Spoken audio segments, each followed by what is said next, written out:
Hello, and welcome to a special Saturday afternoon edition of the Radical Fabulatorium. I'm your host, John Adamian, here at LocalFM 107.3, CFMH in St. John, New Brunswick.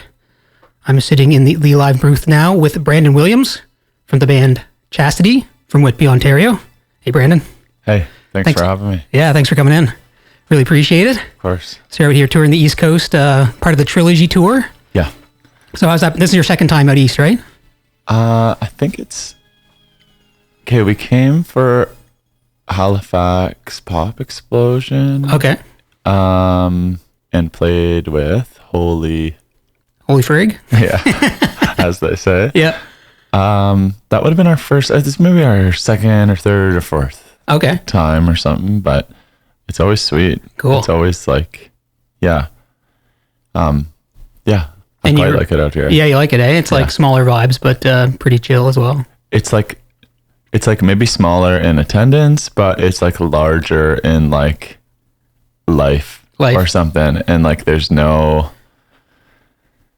very little pretense to the people. You know, it's not, nobody's trying to be cooler than you or something. You know what I mean? Yeah. And I'm not trying to be cooler than anyone.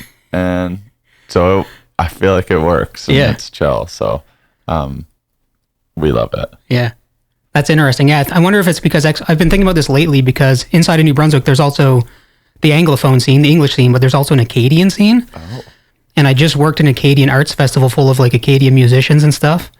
And it was eye-opening even for me who's lived here. Being like, wow, there's this whole other parallel world and scene. Yeah. But it made me think like if that scene is naturally more creative or more inviting because the expectations are just naturally lower. Kind of like what you just said, no one's trying to be cooler than the other person. Yeah. Yeah, that's cool. Yeah. What exactly is that? Acadian scene?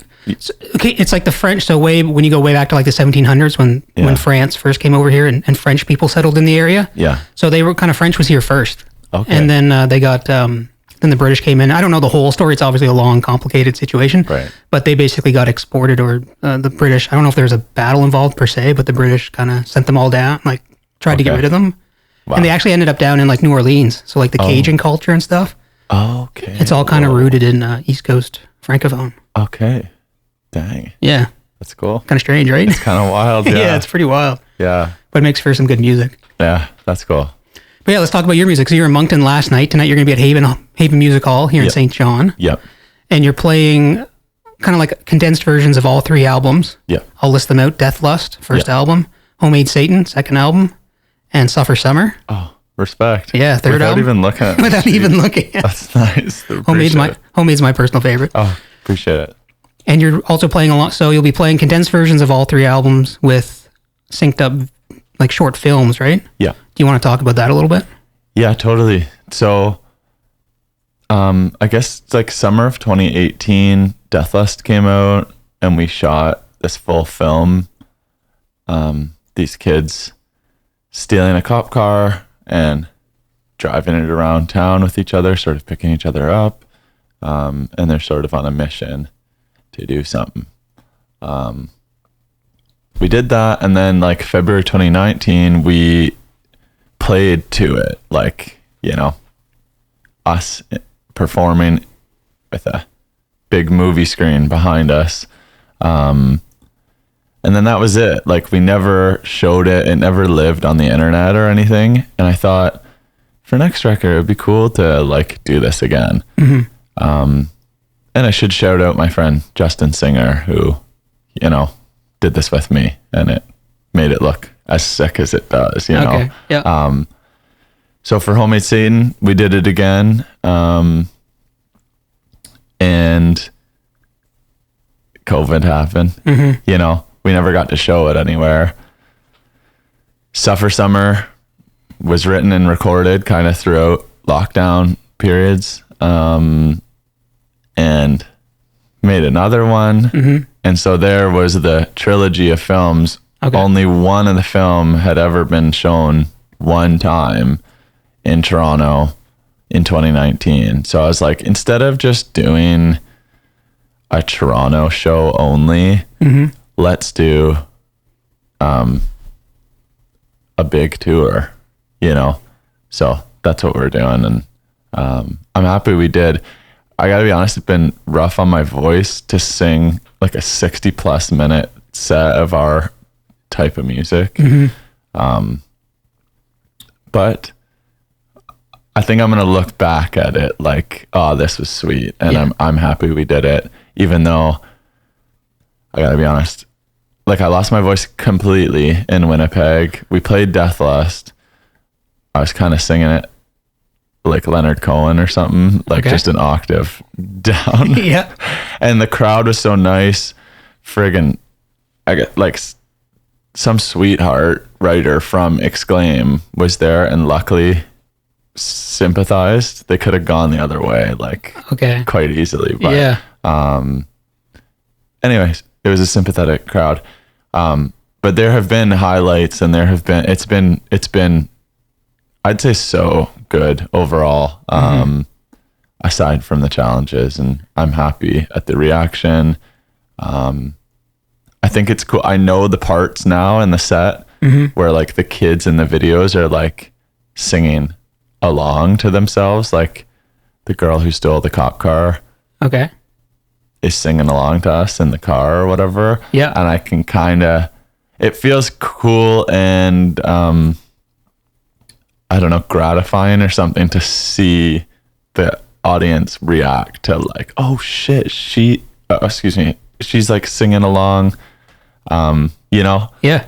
To him singing along live or whatever. Okay. So anyway. Yeah, that's cool. I mean, I think, the challenges, like put yourself forward a couple of years from now, you won't even remember probably the challenges. You'll just remember how important it was to do the project. Totally. Yeah. And just to go back, like as you were talking, it made me wonder, like when you first made the Deathless video or film, was that synced up to like album tracks, or was it just like a short film based on the lyrics, or how did you go about that before you decided to perform in front of it? Okay.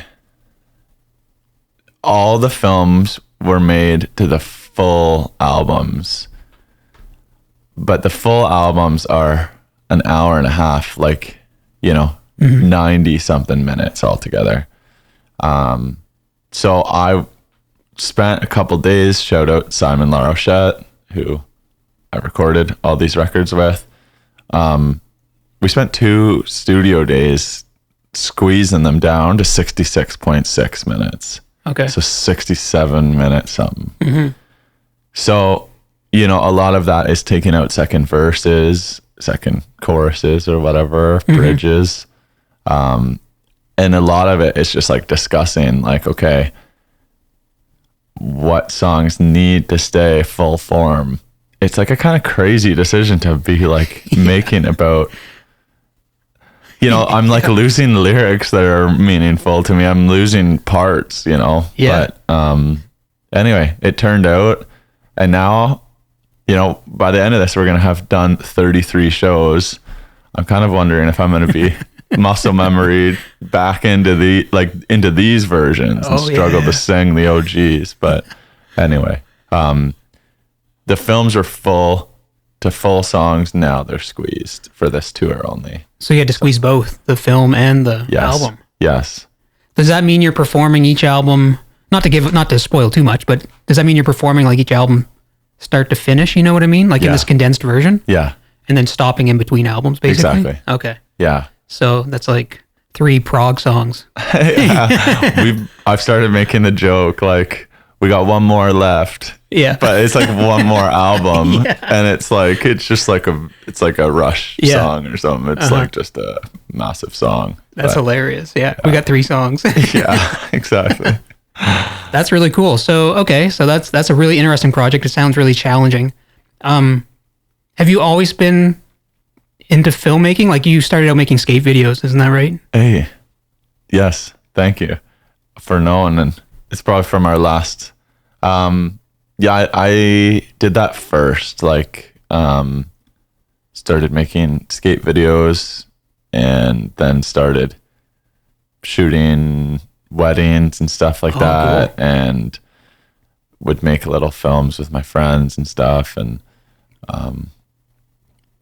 then I was into music, into listening to and going to shows. And then I thought, I'm going to give that a go. And I definitely wanted to sort of marry the two. And Well, skate videos are kind of known for having awesome soundtracks, right? Especially, oh yeah, what would this be, like early 2000s? yeah, Yeah. So Yeah. when you think of those skate videos, they must have introduced you to a ton of cool Tons. bands. Well, we've got a song called "Dying to Live," and this, like, the Zero skate tape, "Dying to Live," potentially showed me Neil Young and Slayer Yeah. and Nirvana. Like, there's no way these guys got the licensing agreement to duplicate these songs on their Yeah. skate video, right? But they just went for it, and I'm glad they did. And yeah, they were insane soundtracks, like, and Flip Sorry and Flip Really Sorry. It's like Ali Boulala, some of these skateboarders obsessed with punk and that's like the Clash and Sex Pistols and whoever. It's like, it definitely exposed me to this outsider music in a way. Did that I love. you love it right away, that outsider music, or did it take you a while to like navigate the halls of it and find the right flavor? You know what I mean? I think I liked a lot of it right away. Like, I remember being in elementary school and loving AFI. Yeah. Loving MXPX was probably my first. I grew up in the church. My parents brought us to church every Sunday, and so MXPX was like a punk band that I was allowed to listen to. Yeah, you know what I mean? Reliant K, maybe. Yeah, a little bit. Yeah. Further Seems Forever. Yeah. So, I think I loved it right away, and would be excited to find new stuff, you know. And I think the internet, I had like LimeWire or whatever, and I would be so excited to find Refused and be like, whoa, this retrospect that wasn't too far away. But like, whoa, what is this? This is like crucial. This is my favorite band this week. You know, there's a lot of weeks of that. Like, yeah. When you were hunting for it, so I can remember this time frame too, like hunting on Napster and LimeWire and BearShare and all these hilarious peer-to-peers, Yeah. even when they were first coming around. You would download the song and you wouldn't be able to judge it till you hit play. Like, there wasn't a review attached to it. There wasn't anyone really. There might have been someone online recommending it, I guess. But I'm kind of wondering, like, how did that play into it at all? Like, waiting for these songs to download and not knowing what you were going to hear. Did that affect Totally. it? Yeah. And back then it was like, it was often by recommendation, or sometimes, like, if I typed in Refused, it would like Drive Like Jehu would come up or something, and it would just be in like brackets. It'd be like Refused, Shape of Punk to Come, but then like all these like similar artists. Okay. You get what I mean? Yeah, Do you yeah, remember yeah. that at all? Like, and so I would just stumble across things by people just sort of tagging other bands and them. Okay. So, but yeah, I remember being like, I wonder what this sounds like. I saw someone at a show with a t-shirt on, and I needed to hear My Chemical Romance or whatever, you know, and it's like, oh, dang, Yeah. this is crazy. Yeah. Like, I'm going to listen to this all week. Like, I'm deleting stuff from my MP3 player to make room for this, you know? Your Rio player that could hold like 8 songs. Yeah, exactly. That's hilarious. That's hilarious. Yeah, yeah. For sure. Yeah, it made it pretty precious. Those Totally. songs became pretty precious. Totally. So it's a great time in your life. Yeah. And that age too, to be coming across that kind of Oh, for sure. situation. Yeah, oh, for sure. And maybe worth mentioning, like, Purdas the Hero, I saw when I was in grade 7. I would have been 11 or 12, I guess. I think, at the Polish Hall in Oshawa, and, you know, some punker with like a mohawk and some like hardcore kid with camo shorts got in a fight. Like, I think the punker was trying to push Mosh and this guy was trying to throw down or something. And I was like, this is insane. Yeah. Like, witnessing these like probably high schoolers or whatever fist fight each other in front of 100 people watching and Yeah. sort of cheering it on, sort of breaking them up. Yeah. But that was like among my first shows or whatever. And it's pretty mind blowing stuff. Yeah. Like, so Purdas the Hero, I think, was I don't think that's exactly normal. Like I was going to the elementary school down the hill from the high school they were going to. And there was this lore of this, punk band and whatever.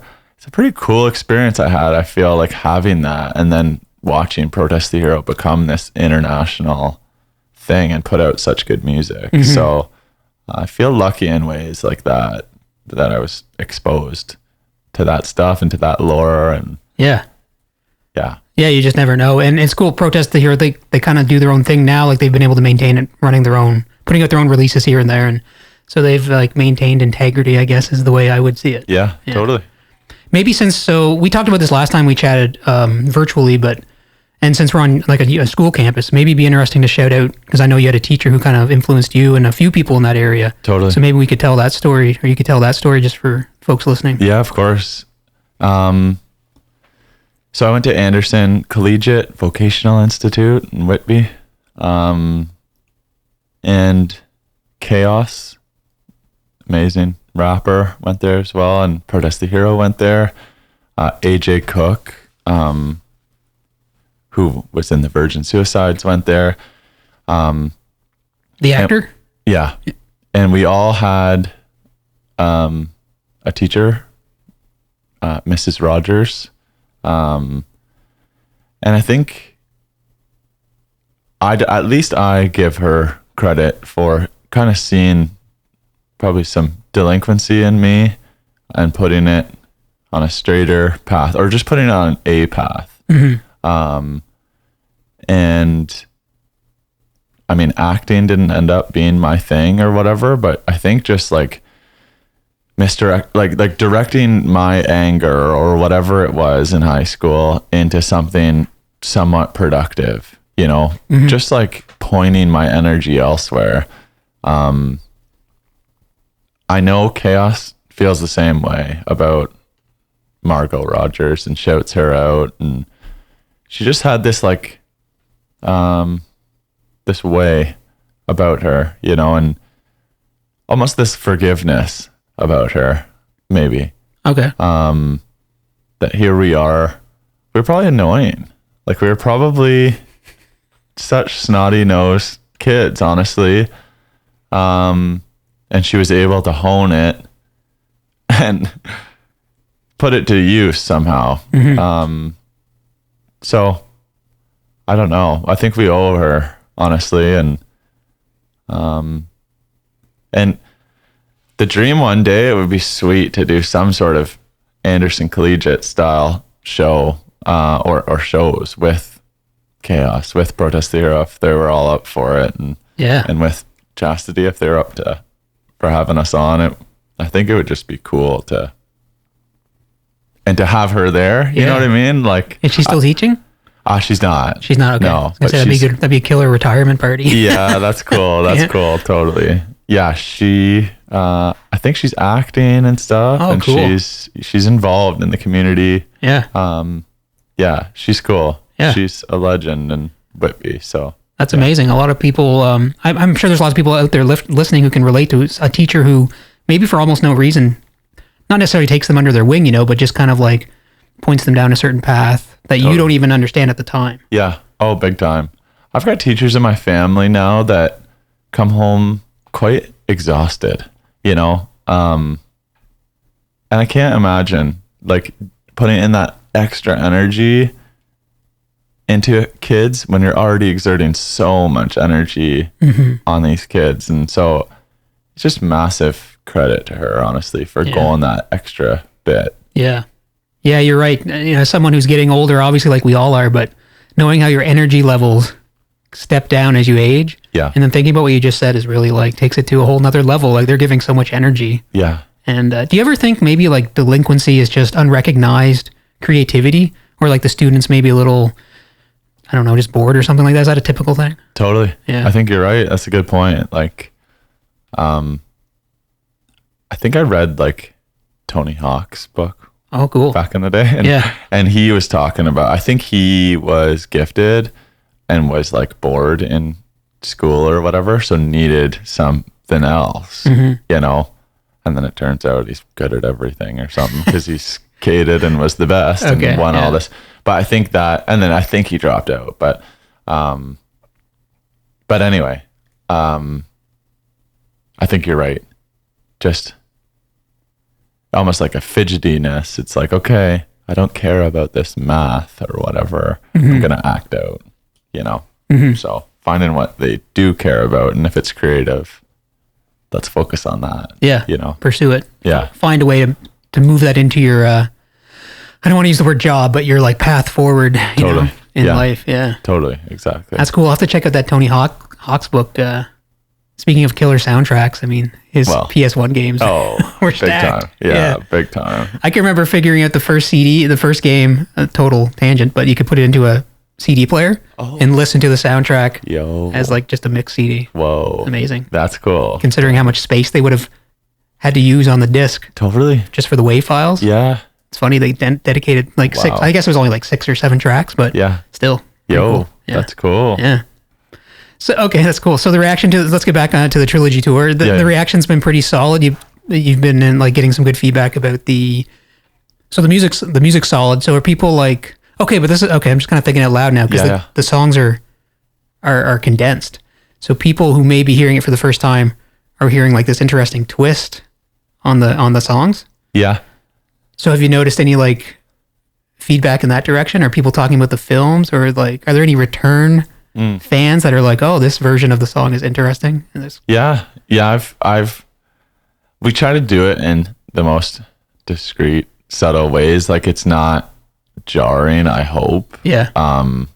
It's like if the second chorus was going to go into the bridge, this time the first chorus is going into the bridge. Okay.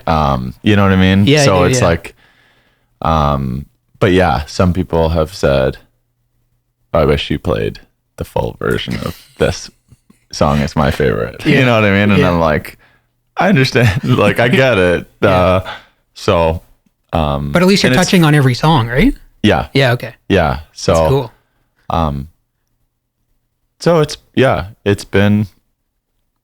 been cool. And I mean, honestly, for people to even notice that some of these album tracks are shorter or different, I'm like, thanks for listening. You know what I mean? For being so, having such attention to detail on these records. It's nice. Okay. So I'm not, it's cool. It's fine. That's very cool. Yeah, that's an interesting point. I wouldn't have thought about that. Maybe we should play a tune. You want to play a tune? And totally. Yeah, let's see here. Let's go. I'll pull up the old phone here. Sweet. Now, it's probably weird asking the artist what song they want to hear, or do you want me just to pick one? Whichever you feel, I'm down. Whichever? Okay. Yeah. So, like I said, Homemade Satan's my favorite album, so I'll just, I'm going to go for that if that's cool. Of course. All right. Cool. So you've been listening to the Radical Fabulatorium here on Saturday afternoon. So Chastity, I'm here with Brandon from Chastity. They're going to be playing Haven Music Hall tonight. Doors are at 7. Tickets are still available. Show's at 8. Love Over, rad band here from St. John, are going to be opening the show. So make sure you come by and check it out. I'm going to throw on a tune here from Homemade Satan, the song Bliss, and then we'll be back with Brandon.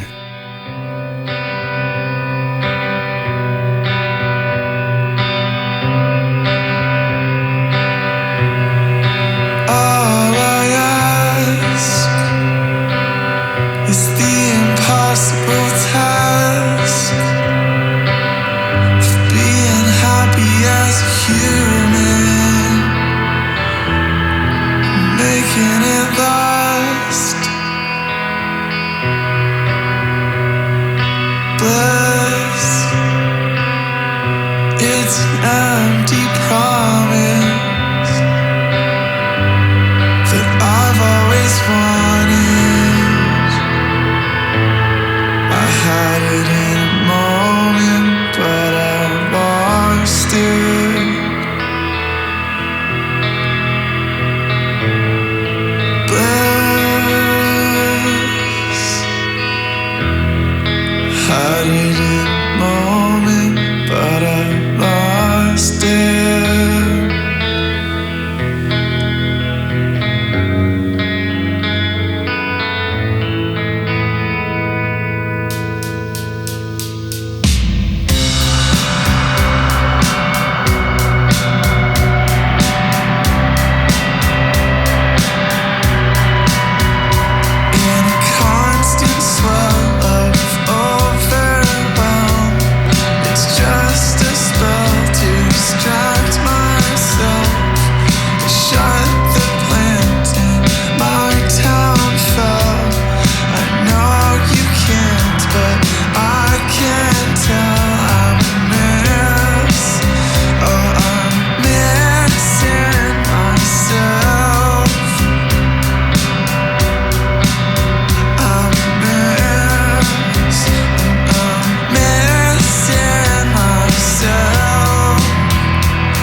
All right, well, welcome back to the Radical Fabulatorium here on Local FM, CFMH in St. John, New Brunswick.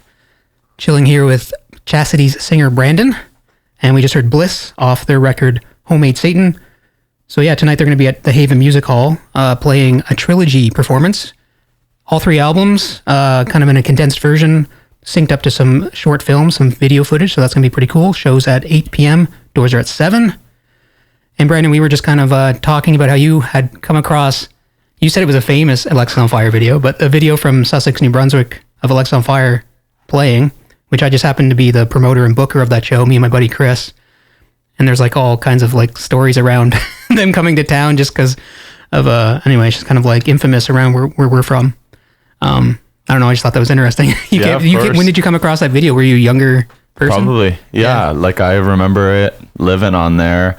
It's like a YouTube video. You look at the year and it's probably, how many years old? 2003, so it's 20... It was like a December or something. Yeah, it's like 21 years old. 20 years crazy. Old. Yeah, it's wild. So I remember seeing that a while ago, and it's just lived. And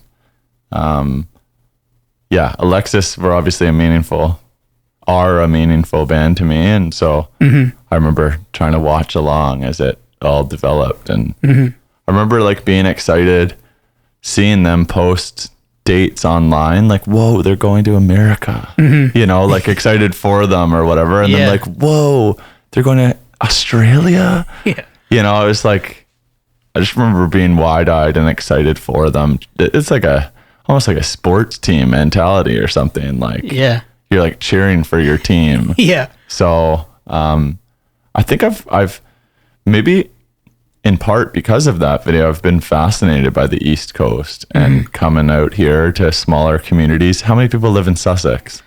Surrounding area, probably like between 5,000 and 7,000, I would guess. Yeah. So 1 or 2% of that population was at that show. Yeah, weren't true. they? Yeah, it's like pretty crazy. Yeah, like, it's pretty funny to think about. It's like there were a bunch of people there, it looked like. So, yeah, I've been fascinated by that enthusiasm, I think. It's sort of hard to capture in bigger cities, of course, you know. So I'm glad we've got to come out here a few times. I want to keep coming back here. And now there's the infrastructure, I feel, to do it maybe the best, at least in Chastity's life, that it's been out here. Obviously, shout out the new music hall in town here. It's our first time playing there. The Cap makes it possible. Zeros, we just played last night.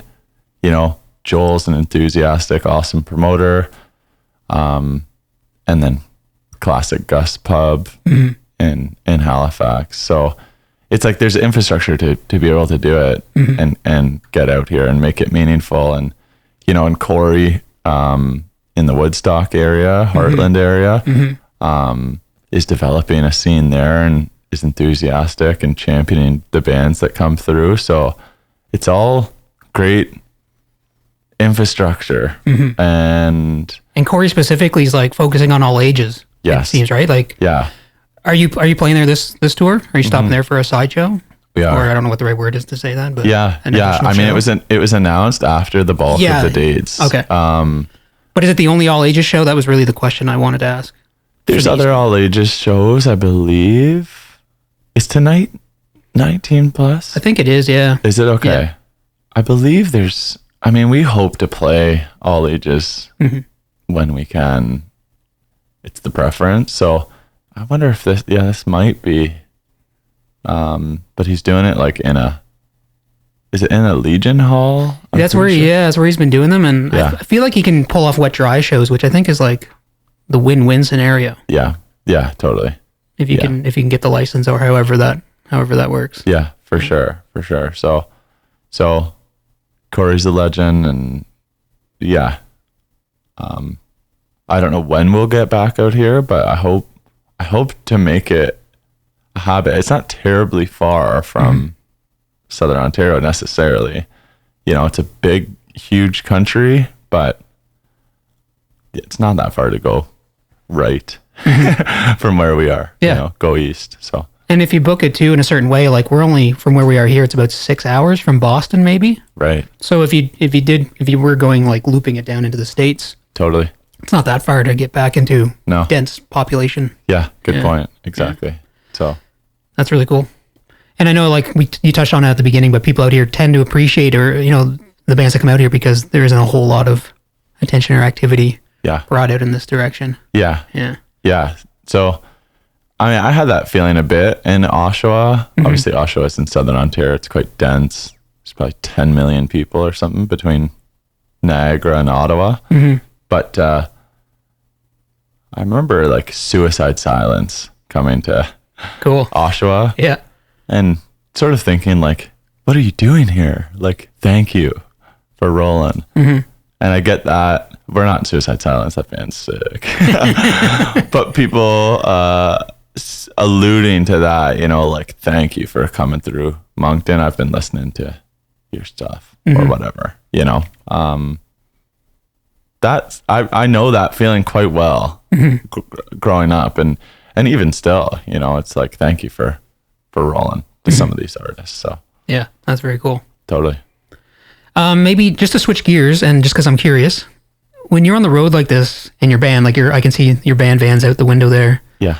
And I'm assuming the guys are probably chilling, napping or something. Are they playing? I thought they were throwing around the baseball. They were, but I don't see them now. They must have Chilling ran out. out of steam. They're lurking Instagram stories. Lurking is maybe they're listening and making fun of Yeah. us. Yeah, that's true. Whatever, guys. Yeah, whatever. Go back to bed. Whatever. Yeah. Leave them on the side of the road.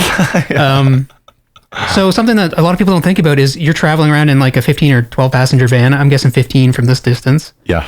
And I'm assuming like, how do you worry about your gear in terms of environment, like insurance and theft and like just wear and tear? Totally. Like what goes into that in terms of a band protecting those things? Yeah. I mean, we take the YOLO route. Okay. I gotta say, not to make ourselves more vulnerable to break in here, but I mean, the van is insured. We rent the gear from a place. Oh, yeah, that's a good idea. But I mean, Levi plays quite a nice drum kit, a 74 like Ludwig, like a classic sweet drum kit. And often, to ease changeover in the show, locals will use his kit. Okay. And it's like, it's not exactly the ideal scenario for Levi. So I don't know. I think honestly, this area, New Brunswick, and I think Nova Scotia are sweet with, isn't Sabian out here? And isn't there's a drumstick company. Los Cabos. Yeah. It's kind of a cool drum thing in this province, so. And the guy who started Zildjian Yeah. was like the same family as the Sabians. Oh. But he left New Brunswick.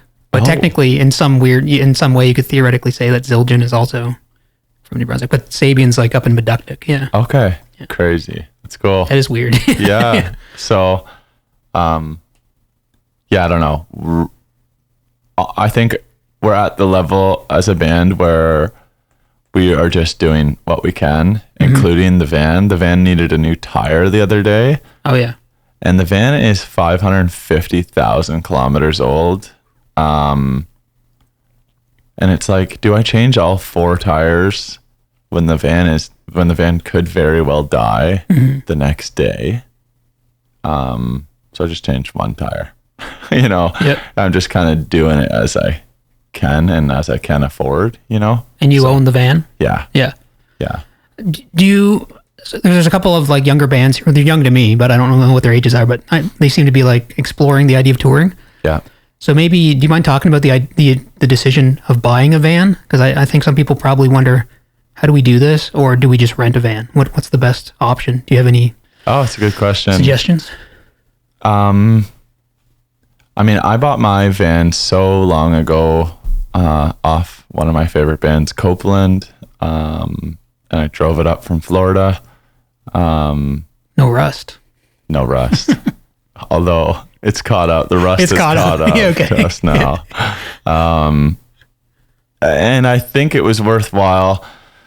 You know, I did my taxes for 2022, and I think I spent $6,000 just on random repairs Okay. that year. Yeah. So I don't know how to advise, and I don't know what I'm going to do next, renting versus buying. I think vans like that are probably start at around $10,000 nowadays. For used. Used. Yeah. Oh yeah, that definitely age with 200 plus thousand kilometers. So that versus renting for probably around $200 a day. I don't know. You just have to do the math, and depending on what bands are making out the gate, if they can take time off work and just not pay themselves and just pay the van rental company and fuel, it adds up. So, I wonder. Stuff. Yeah. Do you you're the manager of the band as well, right? Yeah. So I like to ask, I know maybe, and we don't have to talk about it if you don't want to, but like the finances of running a tour, is that something you watch pretty closely? Like, do you have to flip on like a business mode brain Yeah. and just kind of deal with it? Yeah. And, I'm lucky to tour with a group of pals that, don't mind, you know, crashing on couches and at people's places. I think it's just sort of like unspoken but understood, like fuel for every 4 or 5 hours we drive, it costs about $200 to fill that van. Yeah. And so the math on our day is already in the red going into a show, really, you know? And so, yeah, I don't know. I've got like a spreadsheet thing that I just keep up with. And then for on the profit end. And then I often get home and then I balance it with the credit card. Yep. And I realize, oh, dang. Yeah. Like, I wish I mentioned that we had merch during our set or something, you know? Yeah. There's been, maybe I've done like 20 tours with Chastity. I think probably 17 or 18 of those have come back in the red.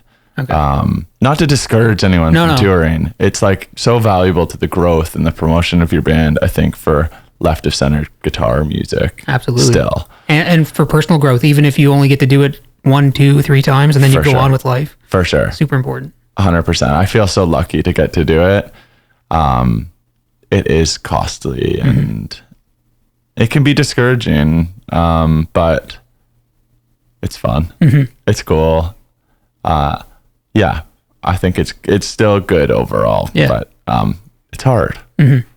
Well, but it's good to have that. It's good knowing that going in too. So I guess that makes me wonder, your first tour, was it a total eye opener, like how much it did cost? Or were you like, did you do research, or were you like the prepared type of person?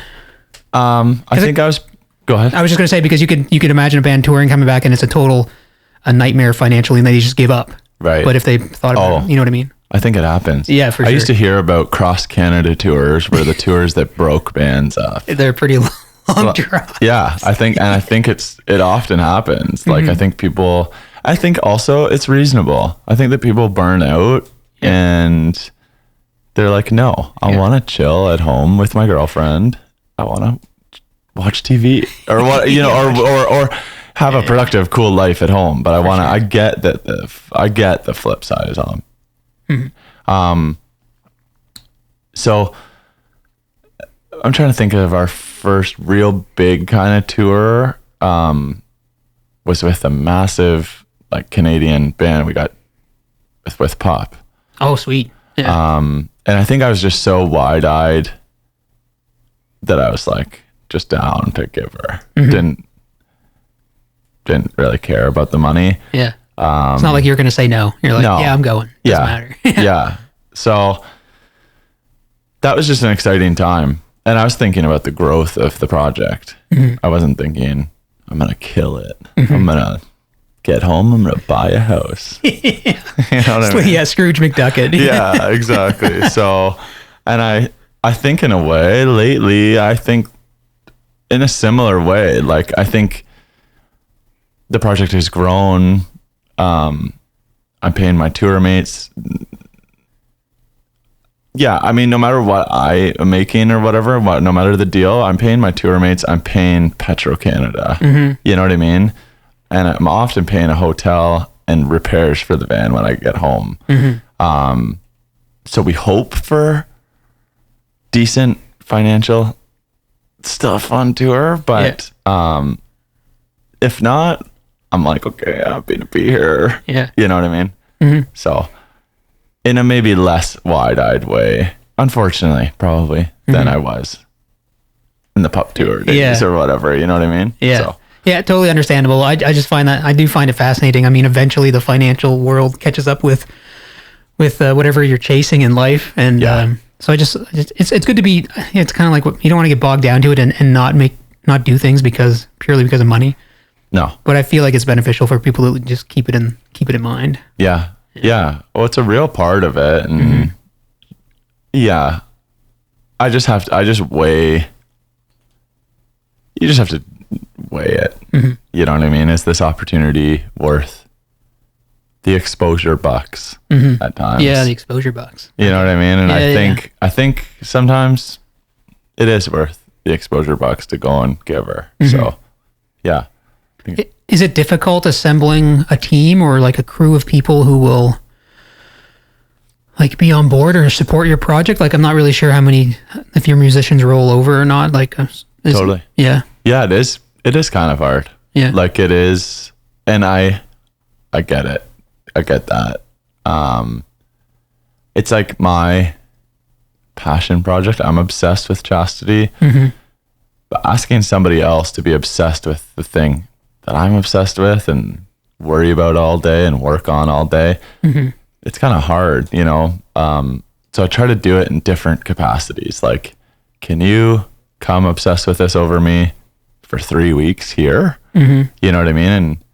And so I do my best with it, you know, and but yeah, people have burnt out, and and people have just preferred to be at home sometimes and have passed on certain tours. And I'm lucky to be surrounded by a bunch of talented people who have been willing to contribute their time and their skill, you know, to doing this with me. So shout out everyone, honestly, everyone who's toured in Chastity as Chastity or whatever. It's every one of them has helped the project along. So Very cool. yeah. Yeah. Yeah. Because it does take there's always this team working behind the scenes, almost no matter what size the band is. Totally. So that's pretty cool. Exactly. Yeah.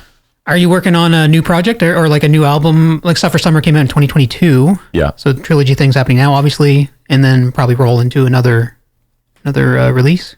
I think so. Yeah. Yeah, I hope so. Just getting stuff together.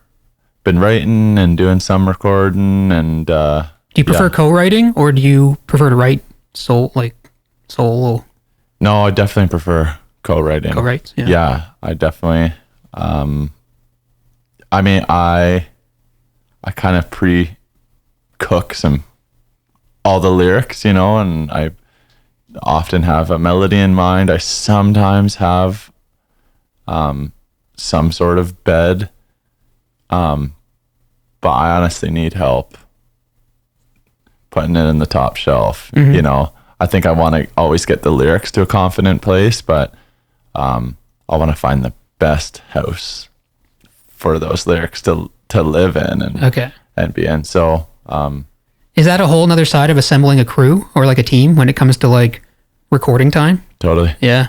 Yeah, totally is. And again, I feel lucky to be able to write, and especially like, I mean, COVID times, it was like a pretty unique opportunity where I felt I was like just sort of overflowing with lyrics. I had more time on my hands than I ever have had. I think a lot of people probably feel the same. And so I was able to write a lot for Suffer Summer especially. And I just was like I had such a surplus of lyrics and melody ideas and music ideas. So Okay. So then it's like just seeing if my pals have some time to, I think I kind of, maybe it's like a production thing or a producer thing, but I'm like, I think my pal Scott would friggin' help me nail this. Okay. You know what I mean? Yeah.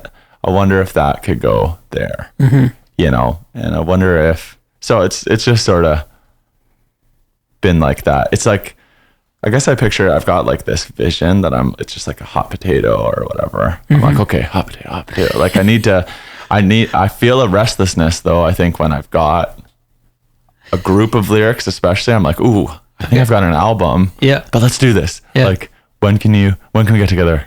You know what I mean? Okay. And try to do it. And that's cool. And then from there, the other layer is like the players on the recordings, that has also changed throughout the records. Okay. But it's like, it needs to sound like Chastity. Yeah. But it needs to sound a little different, maybe project to project, to hopefully grow and develop and become better. Yeah. So who's rolling? What worked well on the last record? It's just all these things. It's like, but that's in my opinion, that's like another team, and assembling a team for hopefully the strongest outcome for the project. Yeah.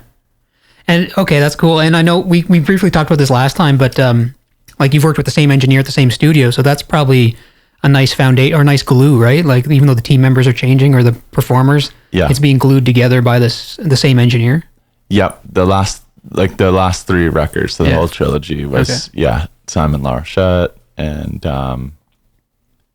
it's I'm so happy for our time there, and it's just a sick studio in London, Ontario, and it's like a house, but it feels like just the way they've done it inside. It's just like a cozy, like cottage feeling almost. Okay. Sugar Shack, right? Sugar Shack. Yeah. Okay. So it's like, maybe it's like a Sugar Shack feeling spot. You know what I mean? New Brunswick's known for Sugar Shacks, actually, or maple syrup collection. Hey. Sugar Shacks. Okay, sick. That's tight. I should get them. Some. Some authentic New Brunswick maple syrup. Yeah. Honestly, I was texting him yesterday. What was he telling me to look up? Some ginger ale. Oh, Sussex Golden, maybe? That's it. Yeah, there you go. Sussex again. Sussex. Okay. It used to be made there. It's not made there anymore, but. Okay. Yeah. Okay. I need to find some. Yeah. You think at the venue they'll have some? I don't know where it's at anymore. It got bought out by some other company, right? So it's not like connected to the area anymore, besides the name. But it was manufactured here at one point. Yeah. I don't know the whole deal with it. Yeah. Dang. Yeah. Well, that's cool. I need to find some, but. Not to ruin the magic, but no. Yeah, it's like, it's got a Coca-Cola logo on this. Yeah. There's Sussex ice cream, but I don't think it would make it back to to London. Yeah, that's true. Yeah, dang. Yeah, cool, man. Keep an eye out, but you'll still see it though. Yeah, it's like a golden label. Yeah. Yeah. Sweet. Okay. Yeah, you'll find it somewhere. I'm just not sure where. Okay, that's sick. Yeah. Like, would it be at a gas station? Could be. Yeah, it could be, and it's got like red, like looks like a. What are those called? Like a like the tiger and lion thing. Like it's a British kind of vibe. It's got like these red, like a family crest type situation. Okay. Yeah, at least last time I saw it. Okay, sweet. Yeah. Look, I'm a fan of ginger ale, so it's pretty good. Yeah, that's cool. So I'm sure the boys would partake. Yeah. They had some. What's it called? Lobster rolls. Oh yeah. Yesterday while we were that's right. That's a big thing. And donairs. Some donairs going. We got some donair in Halifax. We went to Randy's by the venue, and we were all filled to the brim. Yeah. Honestly, we were just like, but shout out my guys on this tour. Levi's been ripping drums and ripping like the tracks. He's had it. Oh yeah, okay, playing along. Yeah, so he's been the conductor really, and he's counting us in stuff, making sure we're all on time. Okay. I fail it. some of the timing stuff. Honestly, when there's some acapella intros and stuff, I'm like, bro, I don't know. I'm not counting. I'm thinking, what's the next lyric? I'm like, I'm gotta count to 6 on this, dude. Yeah, I'm hopping in at 7. You know? Counting's the drummer's job. Yeah, exactly. Yeah. How about Levi? If you're listening, how about you say go? I'm supposed to go, bro. Yeah. So, but no, he's been killing it. That's awesome. And Scott's ripping guitar on this leg. Our pal Ruby was on the last. Scott is friggin' awesome. I've written a bunch with Scott. Devin is ripping bass. Julia was at West, but Devin and Julia are both awesome. And so, yeah, lucky to have this team this round and doing such a crazy long set that takes up the space in their brains. You know, it's like huge credit to them for rolling. That's awesome. So totally cool. Yeah. Well, we're almost out of time, Brandon. It's almost been an hour. Maybe I'll end with one more deep cut question, just because I used to be a professional hockey score clock operator. Oh, yo. And like I used to be able to control the music during stoppages. Yes. And I was curious if that was something you used to partake in. Did you have control over the music? This is like on some like child labor law, like evasion stuff. I don't know why I started when I was like probably 14 or whatever. Maybe they're paying cash and that's fine. I was paid cash. Yeah. I was in high school. Were you okay? All my siblings were like really good at sports, and I was like okay, but not that good. So instead of playing high school hockey, I worked the score clock.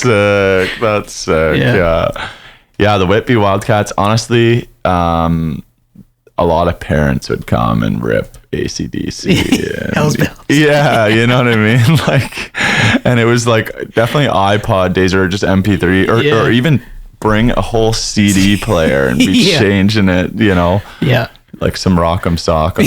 Right, the little aux out if you got it. I got an aux out here, actually. Yeah, exactly. It's so I would, and truth be told, I was sometimes overwhelmed, man. I don't know if you remember, if there's more than 2 penalties, there's room for 2 penalties on the scoreboard, but like, bro, don't get 3 penalties. I got to do some extra stuff on this, like, please no double majors or whatever, double minors.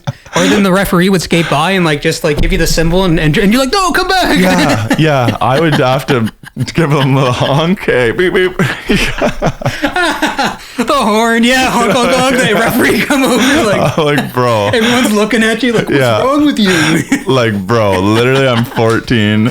I need you to figure out this really old, gnarly thing, right? You remember those big boxes? Beige. Yeah, I'm like, this is on you. You don't need to be giving this kid a penalty for no mouth guard. He's wearing no mouth guard. You don't need to put on the penalty box, bro. I don't know how to do this. So. That's hilarious. Yeah. Oh, the horn. I can see it now in my head, the top, like the button. Yes. Yeah, big time. Big time. Oh man, that's hilarious. That's a deep cut. Thanks for asking. Oh man, that's good. Cool. That's hilarious. All right, so everyone listening, Chastity will be at Haven Music Hall tonight. Doors are at 7, shows at 8. Love Over, awesome. You played with Love Over in Moncton last night, right? Wicked. Rad guys here from St. John, so they're opening the show. I believe it's $15 or $20 at the door, but I believe advance tickets are still available, so save yourself a couple bucks.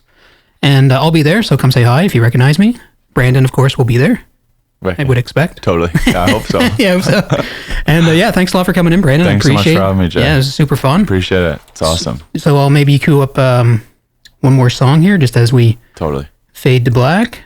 Cool. And then, we look forward to seeing the Trilogy Tour and hopefully whatever comes next, whatever's next up release-wise for Chastity, we'll be waiting for. Totally. Awesome. Thanks again. Yeah, no problem.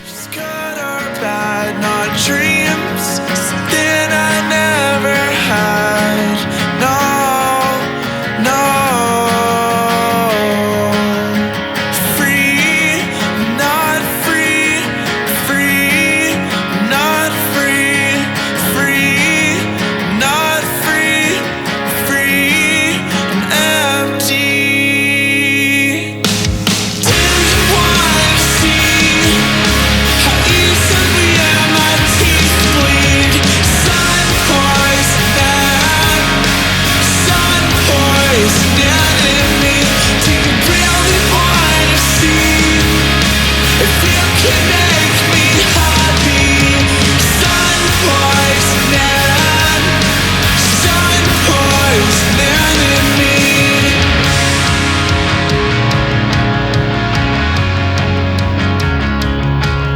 have no